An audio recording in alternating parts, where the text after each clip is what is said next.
الحمد لله نحمده ونستعينه ونستغفره ونعوذ بالله من شرور أنفسنا ومن سيئات أعمالنا من يهده الله فلا مضل له ومن يضلله فلا هادي له وأشهد أن لا إله إلا الله وحده لا شريك له وأشهد أن سيدنا وسندنا ومولانا محمدا عبده ورسوله وقال الله تعالى قل إن كنتم تحبون الله فاتبعوني يحببكم الله وقال رسول الله صلى الله عليه وسلم من أعطى لله ومنع لله وأحب لله وأبغض لله فقد استكمل إيمانه۔ بزرگان محترم، برادران عزیز، نبی کریم صلی اللہ علیہ وسلم کی میں نے ایک حدیث آپ کے سامنے تلاوت کی، جس میں نبی کریم صلی اللہ علیہ وسلم نے ارشاد فرمایا: من اعطى للہ ومنع للہ واحب للہ وابغض للہ فقد استکمل ایمانہ۔ چار چیزوں کو ایمان کامل کی علامت فرمایا کہ کامل ایمان کی علامت کتنی ہے؟ چار چیزیں، اور یہ چاروں کی چاروں چیزیں ایسی ہیں کہ ہم کرتے ہیں وہ کام، سارے چاروں کام ہم کرتے ہیں، ہر آدمی کرتا ہے، لیکن زاویہ نگاہ ہمارا خراب ہوتا ہے، نیت ہماری صحیح نہیں ہو پاتی، تو کام بھی ہمارا صحیح نہیں ہوتا۔ مثلا فرمایا نبی کریم صلی اللہ علیہ وسلم نے، میں حدیث شریف کا ترجمہ عرض کرتا ہوں کہ من اعطى للہ، جو انسان دے تو اللہ کے لیے دے، ومنع للہ، خرچ کرنے سے رکے تو اللہ کے لیے رکے، وَأَحَبَّ لِلَّهِ، محبت کرے تو اللہ کے لیے کرے، وَأَبْغَضَ لِلَّهِ، نفرت کرے تو اللہ کے لیے کرے، فَقَدْ اسْتَكْمَلَ ایمانُ، اس کا ایمان کامل ہو جاتا ہے۔ یعنی خرچہ کرے گا تو اللہ کے لیے کرے گا، اور خرچہ نہیں کرے گا، کسی خرچ سے رکے تو اللہ کی نیت کر کے رکے، جس کی میں ابھی تفصیل عرض کرتا ہوں آپ کے سامنے انشاءاللہ۔ محبت بھی کرے تو اللہ کے لیے کرے، نفرت بھی کرے تو اللہ کے لیے کرے، فقد استقبل ایمانو، فرمایا اس آدمی کا ایمان مکمل ہو جاتا ہے۔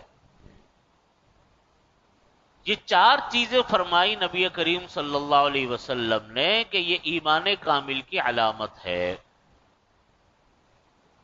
اب کیا مطلب ہے اعطا للہ کا؟ خرچہ ہو تو اللہ کے لیے ہو۔ خرچ بھی دو طرح کے ہوتے ہیں، ایک ہم پہلے سے نیت کرتے ہیں کہ یا اللہ یہ خرچہ ہم کر رہے ہیں اور صدقہ کر رہے ہیں، زکوٰۃ دے رہے ہیں، اللہ کے راستے میں خرچ کر رہے ہیں، وہ تو ہم پہلے سے نیت کر کے رکھتے ہیں کہ اللہ کے لیے کر رہے ہیں۔ لیکن جو دن بھر ہم اور آپ خرچے کرتے ہیں، گھر کی ضروریات کے لیے خرچہ کر رہے ہیں، بجلی کا بل دے رہے ہیں، پانی کا بل دے رہے ہیں، ٹیلی فون کا بل دے رہے ہیں، سودا سلف خرید رہے ہیں، ترکاریاں خرید رہے ہیں، سبزیاں خرید رہے ہیں، فروٹ خرید رہے ہیں، یہ جو گھر کے خرچے ہر وقت کے چلتے رہتے ہیں چھوٹے بڑے، اس میں اللہ کی نیت کیسے ہوگی؟ اس میں بھی اللہ کی نیت ہو سکتی ہے۔ یہ نیت انسان کرے کہ یا اللہ اپنے بیوی بچوں کی کفالت میرا فرض ہے کہ نہیں فرض انسان کا؟ اگر اس کے والدین اس کے ساتھ ہیں تو بھی ان کے ذمہ داریوں میں آتا ہے۔ اب آدمی یہ نیت کرے کہ یا اللہ میں اپنے فرض کی ادائیگی کے لیے خرچہ کر رہا ہوں، اپنے بچوں کو، ضروریات زندگی ہیں، اس کے بغیر آپ کا گھر نہیں چل سکتا، اس کے بغیر آپ کے کاروباری زندگی نہیں چل سکتے، آپ یہ کہیں کہ یا اللہ اپنے بچوں کے لیے کھانے کا انتظام کرنا، اپنے بچوں کے لیے پینے کا انتظام کرنا، روشنی کا انتظام کرنا، ضروریات زندگی کا انتظام کرنا، اپنے بچوں کو تعلیم دینا، اپنے بچوں کی اسکول کی مدرسے کی فیسیں ادا کرنا، یہ جو کچھ بھی میں خرچہ کر رہا ہوں یا اللہ یہ صرف آپ کے لیے کر رہا ہوں۔ اب دیکھو کمانے کا بھی ثواب ہے کہ نہیں ہے؟ کمانے کا بھی دیکھو کمانا بھی انسان کے اوپر فرض ہے کہ نہیں ہے؟ کمانا کس طریقے سے فرض ہے؟ آپ صلی اللہ علیہ وسلم نے فرمایا کہ طلب کسب الحلال فریضۃ بعد الفریضہ، کہ حلال آمدنی کا کمانا دیگر فرائض کے بعد فرض ہے۔ جیسے نماز فرض ہے، روزہ فرض ہے، حج اور زکوٰۃ فرض ہے، اس طرح ان فرائض کے بعد حلال آمدنی کا کمانا فرض ہے۔ اب آپ دوسرے نقطہ نظر سے دیکھیے کہ اگر ہم مثال کے طور پہ خدا نہ خواستہ کمائیں نہ حلال آمدنی تو کیا ہوگا؟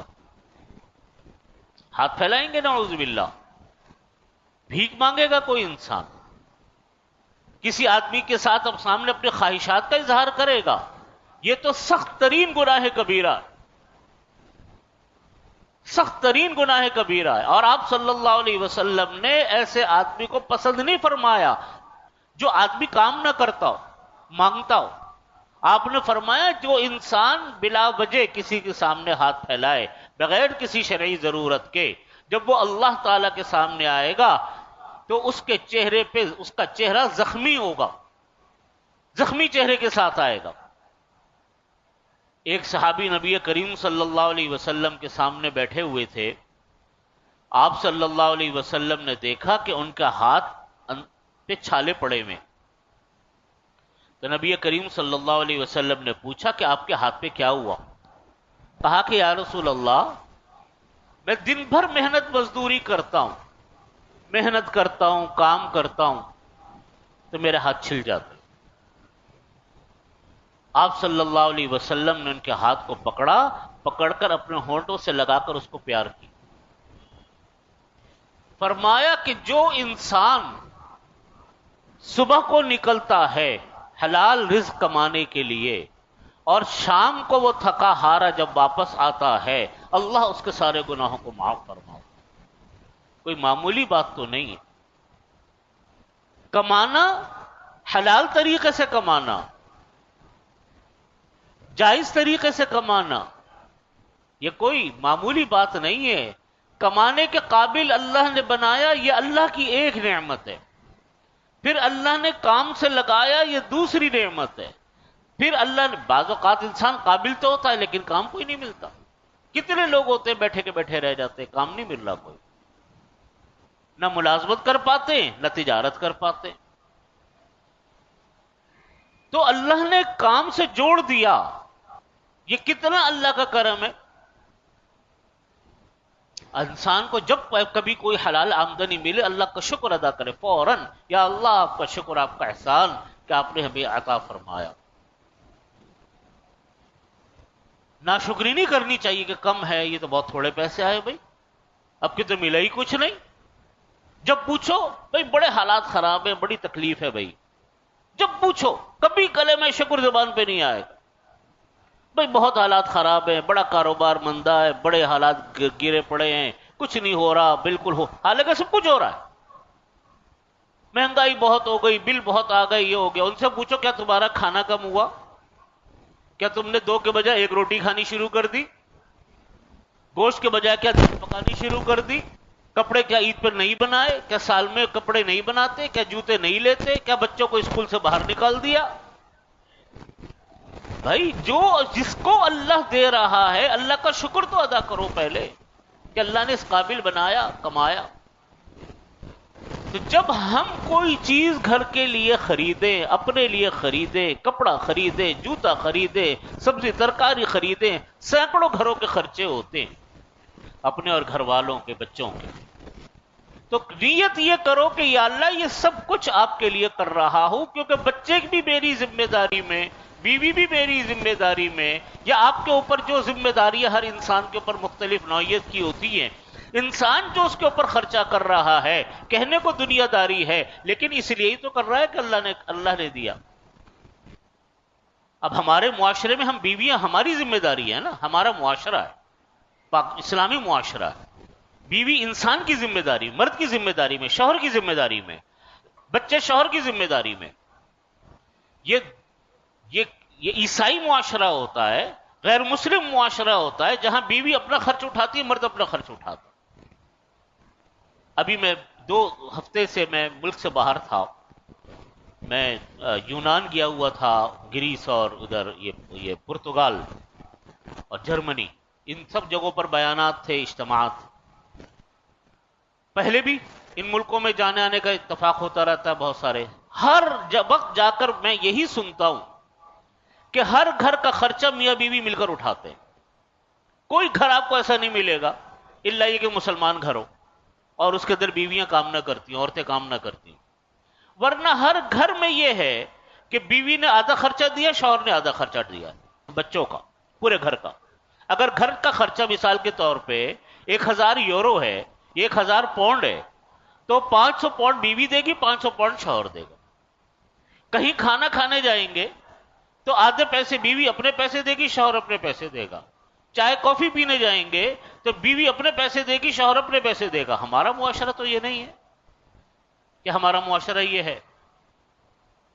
ہمارے ہاں تو مجھے لوگ بتاتے ہیں، وہاں کے جو مسلمان گھرانے کہتے ہیں جب ان کی خواتین ہماری عورتوں سے ملتی ہیں اور ہماری عورتیں بتاتی ہیں کہ مرد ہمارے یہ خرچے اٹھاتے ہیں، تو وہ تو کہتی کہ تمہارے اوپر تو ہمیں رشک آتا ہے، تم کتنی عزت کی اور عافیت کی زندگی گزارتے، تمہارا مرد سارے خرچے اٹھاتا.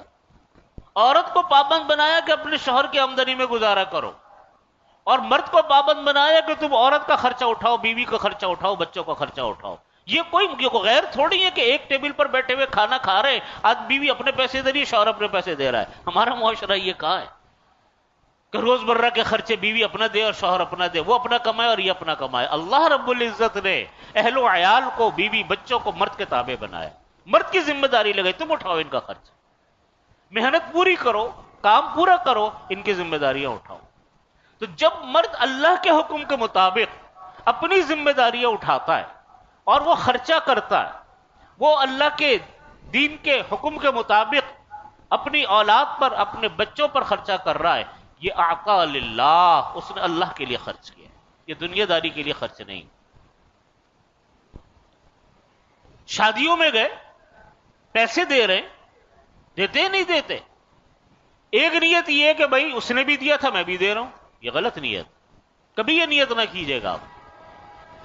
آپ یہ نیت کریں کہ یا اللہ یہ میرا بھائی ہے، یہ میرا رشتہ دار ہے، یہ میرا دوست ہے، میں اپنے بھائی کو دے رہا ہوں، ہدیہ دے رہا ہوں، اس کا خوشی کا موقع میں اس کی خوشی میں میں وقت لگا رہا ہوں، آ رہا ہوں تو اس کی خوشی میں شامل ہو رہا ہوں. میں ہدیہ دے رہا ہوں اس لیے کہ اس کی خوشی میں شامل ہو رہا ہوں، اس لیے ہدیہ دے رہا ہوں. آپ دیکھیے اللہ تعالیٰ اس ہدیے کے اوپر آپ کو ثواب عطا فرماتا. آپ یہ کیوں نیت کرتے کہ جی وہ آیا تھا تو اس نے دیا تھا تو میں دے رہا ہوں؟ کیوں الٹی سیدھی نیت کر رہے ہیں؟ آپ شادی میں شریک ہونے گئے، دوست اب آپ کے ہاں دعوتوں میں شریک ہونے گئے، آپ یہ نیت کریں کہ بھائی نے مجھے بلایا. ایجاب الدعوہ، نبی کریم صلی اللہ علیہ وسلم نے کسی کی دعوت کے قبول کرنے کو بہت پسند فرمایا کہ بھائی کو تمہیں بلائے تم اس کی دعوت پر جاؤ. اجابت الدعوہ، اس کی دعوت کو قبول کرو،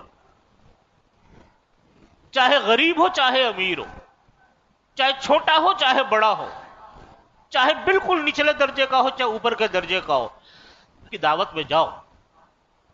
ہاں کوئی رکاوٹ پیش آ جائے، بیرونی کوئی گھریلو مجبوری ہے، ایک الگ بات ہے، لیکن جانا ضروری ہے. یہ نبی کریم صلی اللہ علیہ وسلم کی سنت ہے. اب اس لیے جائیں کہ یا اللہ آپ کے نبی علیہ الصلوۃ والسلام کا فرمان ہے، آپ صلی اللہ علیہ وسلم بھی جاتے تھے دعوتوں میں جب کوئی آپ کو بلاتا تھا. اس سنت کی نیت سے جائیں، اللہ تعالیٰ اس شرکت کا ثواب عطا فرما دے. اب آپ دیکھیے، خاندان کی شادی آ رہی، ہم لوگ خاندانوں میں رہتے ہیں نا، ہر وقت کوئی نہ کوئی مسئلہ تو چلتا ہی رہتا ہے. کبھی کسی کے ہاں دعوت ہے، کبھی کسی کے ہاں تقریب ہے، کبھی کسی کے ہاں شادی ہے. اب آپ کے ہاں کوئی شادی آ رہی ہے، اسی شادی کو آپ اپنے ثواب کا ذریعہ بنا لو، اور چاہے تو اسی شادی کو آپ دکھاوے کا ذریعہ بنا دو، آپ کی مرضی. یہ نیت کرو کہ میرے بھائی، میرے رشتے دار کے ہاں خوشی آ رہی ہے، میں اس میں شریک ہو رہا ہوں. اس نے مجھ کو دعوت دی، میں نے دعوت کو قبول کیا، میں اپنے بھائی اپنے عزیز کا دعوت میں جا رہا ہوں. یہ اللہ کے حکم، نیت ٹھیک ہو گئی نا آپ کی. اب آپ جتنی دیر بیٹھو گے آپ کو ثواب ملے گا، بشرطے کہ کوئی دیگر منکر کام نہ ہو رہا ہو، ناچ گانے نہ ہو رہے ہوں، بے حیائی نہ ہو رہی ہو، بے پردگی نہ ہو رہی ہو. اب آپ نے تحفہ دیا، ہمارے ہاں کی رسم ہے تحفہ دینا. آپ اس رسم کو اللہ کی رسم کے تابع فرما دیں کہ یا اللہ میں اس لیے دے رہا ہوں، اپنے عزیزوں کے لیے دے رہا ہوں. میری کوئی نیت نہیں ہے کہ وہ میرے ہاں شادی ہوگی تو وہ بھی دے گا، میں یہ کوئی نیت نہیں کرتا، نہ کبھی نیت کیجیے گا آپ بدلے کی. بس میں اللہ کے لیے دے رہا ہوں. وہ مجھ کو دے نہ دے، اس نے مجھ کو کم دیا زیادہ دیا، میں تو اپنے حساب سے دوں گا جو میرا بنتا ہے. دیا اور چلے آئے. آپ یقین مانیے یہ پوری شادی آپ کے لیے ایک ذریعہ ثواب ہے. یہ ہے من اعطا للہ. میرے حضرت ڈاکٹر عبداللہ صاحب عارفی رحمۃ اللہ علیہ فرمایا کرتے تھے کہ دیکھو یہ ہے زاویہ نگاہ کی تبدیلی. حالانکہ یہ سارے خرچے وہ جو آپ اور ہم ہمیشہ کرتے ہیں، کوئی ہم نیت کریں نہ کریں یہ خرچہ تو ہم سے ہوتا ہی ہے. تو کیوں نہ انسان اپنے آپ کو صحیح کر لے. من اعطا للہ ومنع للہ، رکنا بھی اللہ کے لیے ہو. کوئی خرچہ نہیں کرنا ہے تو کیوں نہیں کرنا؟ آپ نیت کریں کہ یا اللہ اس وجہ سے نہیں کر رہا کہ فضول خرچی ہو رہی تھی، یا اللہ اس وجہ سے نہیں کر رہا ہوں کہ اس کے اندر کوئی ناجائز چیز تھی، دکھاوا تھا یا بیکار چیز تھی. مثال کے طور پہ میں ایک چھوٹی سی مثال عرض کرتا ہوں. ہمارے ہاں سالگرہیں بڑے بڑے پیمانوں پہ منائی جاتی ہیں. اب اگر ہر سالگرہ کے اوپر آپ تقریب کریں گے اور ہر ایک کی سالگرہ میں شامل ہوں گے، جو نہ سنت ہے نہ شریعت ہے بلکہ میں کہتا ہوں حماقت ہے. خاندان میں اگر ہر آدمی اسی طرح سالگرہ کرے اور ہر ایک کی سالگرہوں پر آپ اور ہم شریک ہونے لگ جائیں تو شاید کوئی دن ہمارا اور آپ کا خالی نہ بچے. کوئی دن. تو آپ کے بس میں ہے روزانہ جانا ہے اور آنا اور دینا اور لینا. میرے دادا حضرت مفتی محمد شفیع صاحب رحمۃ اللہ علیہ بانی دارالعلوم کراچی، وہ فرماتے تھے سالگرہ کا دن خوشی کا دن تو نہیں ہے. سالگرہ کا تو مطلب ہے کہ تمہاری گرہ سے ایک سال اور کم ہو گیا. تمہارے پاس زندگی کے جتنے سال تھے، جب بچہ پیدا ہوتا ہے تو اپنی زندگی لے کر آتا ہے، تمہیں اللہ نے جتنے دن دیے تھے سال دیے تھے ان سالوں میں سے ایک سال تمہارا کم ہو گیا، بڑھ تو نہیں گیا. ہم کہتے عمر بڑھ گئی، عمر تو گھٹ گئی، عمر بڑھی کہاں. ہاں اس پر اللہ کا شکر ادا کرو کہ یا اللہ آپ نے عافیت کے ساتھ سال عطا فرمایا، اس پر اللہ کا شکر ادا کرو. اور یہ دعا کرو کہ اللہ آئندہ سال وہ بھی عافیتوں والے، عزتوں والے، راحتوں والے، ایمان کے ساتھ پورا کروا دو.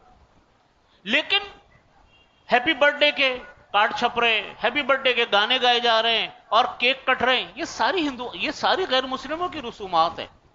ایک انسان نہیں شامل ہوتا یا ایک انسان یہ تقریب نہیں کرتا، ایک تو اس لیے نہیں کرتا کہ میرے پاس پیسے نہیں، ایک اس لیے نہیں کرتا کہ جناب مجھے اللہ کا حکم ہی نہیں ہے کہ میں ان تقریبات میں شامل ہوں. اب رک رہا ہے نا اس خرچے سے جو وہ رک رہا ہے یہ ہے منع للہ، اللہ کے لیے رکنا.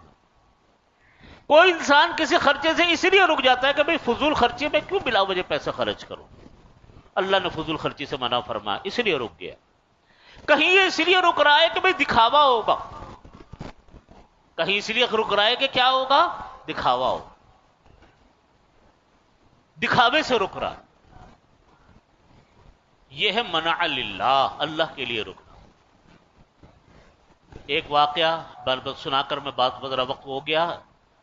میرے دادا حضرت مفتی محمد شفیع صاحب رحمۃ اللہ علیہ جب دیوبند میں تھے، وہ فرماتے کہ میرے استاد تھے حضرت میاں اصغر حسین صاحب رحمۃ اللہ علیہ، بہت صاحب کسب و کرامات بزرگ تھے. تو فرماتے تھے کہ ان کے گھر میں کبھی دیوار ٹوٹ جاتی تھی، کبھی چھت میں کوئی مسئلہ ہو جاتا تھا. تو کیا فرمانے لگے کہ ہم اپنے استاد کے پاس جاتے تھے تو ہر وقت یہ سنتے تھے آج دیوار ٹوٹ گئی، آج فلانا ہو گیا، آج یہ خرچہ.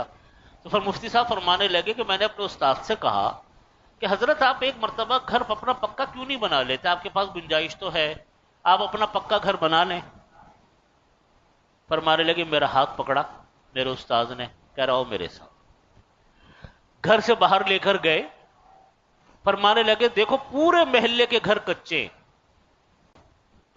اگر میں گھر بنا سکتا ہوں لیکن میں اگر گھر بناؤں گا تو میں کیا اچھا لگے گا مجھ کو کہ میرے سارے محلے کے گھر تو ہیں کچے اور میں رہوں پکے گھر میں، ان کے اور ان کے گھر والوں پر کیا بیتے گی، اس لیے میں گھر نہیں بناتا۔ تو فرماتے تھے کہ یہ ہے اللہ کے لیے رکنا۔ انسان کی کوئی نیت ہو نا، کوئی مثبت نیت تو ہو کہ میں یوں نہیں کر رہا ہوں خرچہ، تو اللہ تعالیٰ اس انسان کو اس کا اجر و ثواب بھی عطا فرماؤ۔ تو خرچہ بھی ہو، یہ میرے حضرت فرماتے تھے، حضرت ڈاکٹر عبدالعزیز صاحب عارفی رحمۃ اللہ علیہ، کہ یہ چیز پیدا ہوتی ہے انسان کی توجہ سے، فکر سے۔ آدمی توجہ کرے کہ یا اللہ یہ خرچہ اللہ کے لیے ہے، یہ خرچہ رکنا بھی کس کے لیے ہے، اللہ کے لیے۔ ہر چیز میں جب انسان اللہ کی نیت کرتا ہے، تو جب انسان حرام کام کی طرف بڑھتا ہے نا، تو اس کی تو کوئی نیت نہیں ہو سکتی، تو انسان خود بخود رکتا ہے کہ اللہ اس کی تو کوئی نیت میں کیا کروں گا، یہ تو ہے ہی فضول کام، تو انسان خود بخود رکتا ہے۔ دو چیزیں ہیں، محبت بھی اللہ کے لیے، نفرت بھی اللہ کے لیے۔ اس کو انشاءاللہ آئندہ جمعوں میں موقع ملا انشاءاللہ عرض کروں گا، اسی پر اپنی بات ختم کرتا ہوں۔ وآخر دعوانا الحمدللہ رب العالمین۔